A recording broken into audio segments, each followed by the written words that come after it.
देखिए बेटा, पिछली वीडियो में मैंने आपको एक्सप्लेन किया था linear equation in one variable कैसी होती है, उसका क्या मीनिंग होता है, ठीक है, उसकी स्टैंडर्ड फॉर्म क्या होती है और दो लाइंस के बीच में किस किस तरीके का रिलेशन हो सकता है। लेकिन हर बार उस रिलेशन को पता लगाने के लिए हम ग्राफ तो ड्रॉ करेंगे नहीं।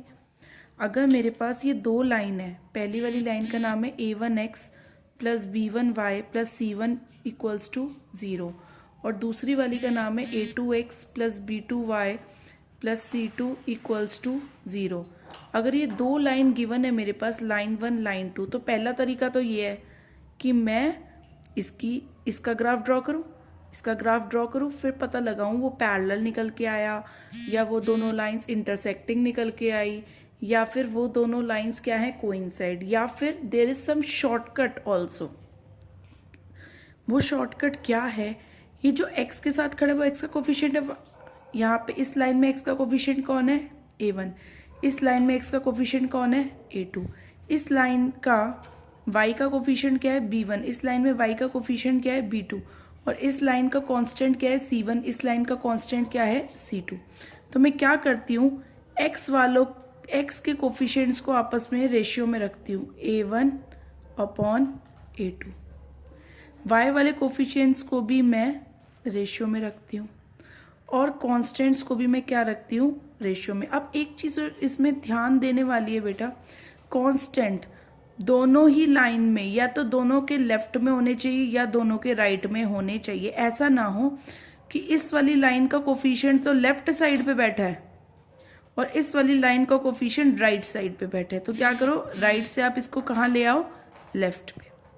ठीक है, अब आपने क्या किया, x वालों को रेशियो में रख लिया, y वालों को रेशियो में रख लिया और कांस्टेंट्स को हमने क्या रख लिया? रेशियो में। अब हम यहाँ केसेस बनाते हैं। केस 1, जो सबसे पहला केस बनेगा वन सॉल्यूशन का, वन सॉल्यूशन, हम इसे वन सॉल्यूशन भी कहते हैं और हम इसको यूनिक सॉल्यूशन भी कहते हैं। और इसकी शक्ल कैसी होती है बेटा? जब दो लाइंस ऐसे टकराती, एक सॉल्यूशन। कैसे पता लगाएं? अगर a1 अपॉन a2 आपने रखा और जो ये b1 अपॉन b2 रखा, अगर ये दोनों इक्वल नहीं है, a1 अपॉन a2 की जो वैल्यू निकल के आई है और b1 अपॉन b2 की जो वैल्यू निकल के आई है, अगर वो आपस में इक्वल नहीं है तो ऐसे केस को हम यूनिक सॉल्यूशन बोलते हैं। यूनिक सॉल्यूशन या फिर वन सॉल्यूशन।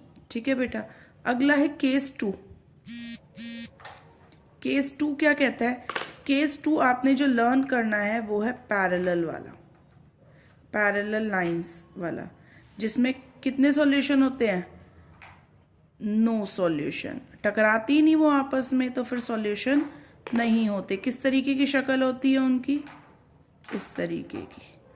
तो इसमें आपने क्या करना है, इसमें आपको किस तरीके से याद करना है कि पहले वाले केस में अगर इक्वल नहीं आए तो वो यूनिक सॉल्यूशन है। मान लो वो इक्वल आ गए, आपने a1 अपॉन a2 रखा, b1 अपॉन b2 रखा, ये दोनों इक्वल आ गए, तब अब आप क्या चेक करोगे, क्या ये दोनों c1 अपॉन c2 के भी इक्वल हैं? अगर ये इसके इक्वल नहीं आ रहे, मान लो a1 a2, तो a1 upon a2 b1 upon b2 के तो इक्वल आ गया, बट वो c1 अपॉन c2 के इक्वल नहीं है, तो ये केस किसका बन जाएगा? पैरेलल लाइंस का बन जाएगा। और पैरेलल लाइंस में कितने सॉल्यूशन है? नो सॉल्यूशन, यानी कि जीरो सॉल्यूशन, एक भी सॉल्यूशन नहीं है। केस 3, केस 3 है आपका कोइंसाइड वाला, कोइंसाइड लाइंस। ठीक है, इसमें कितने सॉल्यूशन होते हैं बेटा? इनफाइनाइट सॉल्यूशंस होते हैं। इसमें कितने सॉल्यूशन होते हैं? इनफाइनाइट सॉल्यूशन, यानी कि एक ही लाइन के ऊपर दूसरी लाइन जाके बैठ गई। अब बताओ ये दोनों लाइन कितने पॉइंट पे मीट करेगी? इनफाइनाइट, मतलब अनकाउंटेबल, काउंट ही नहीं कर सकते। इसके लिए क्या होगा? वही जो लास्ट पॉसिबिलिटी बची है, a1 upon a2 b1 upon b2 के तो इक्वल है और c1 अपॉन c2 के भी क्या है? इक्वल। तो ये केस किसका बन जाएगा? कोइंसाइड लाइंस का बन जाएगा। ठीक है बेटा, अब इसका हम एक एग्जाम्पल लेके देखते हैं, एग्जाम्पल देखते हैं इसका। ठीक है, मैंने दो लाइंस ली,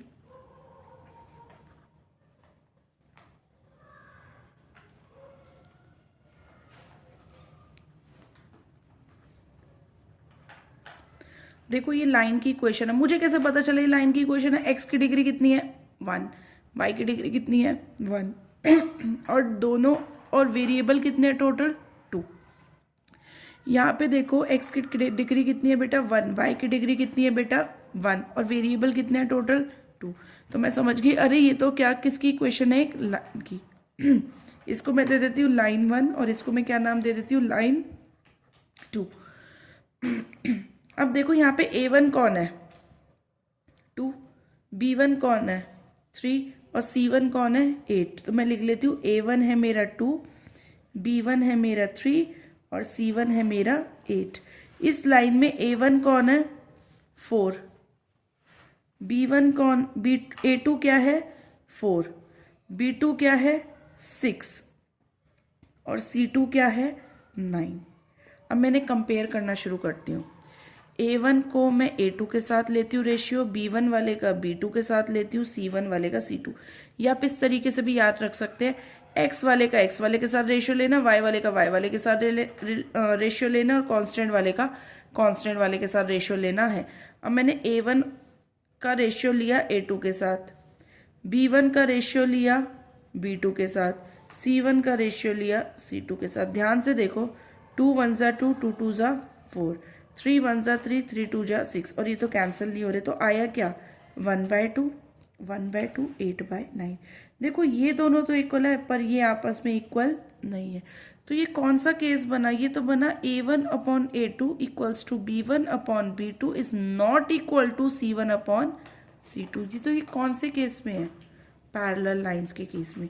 तो बिना ग्राफ बनाए मुझे पता चल गया कि L1 जो लाइन है L1 वो किसके पैरेलल है? L2 के। ठीक है।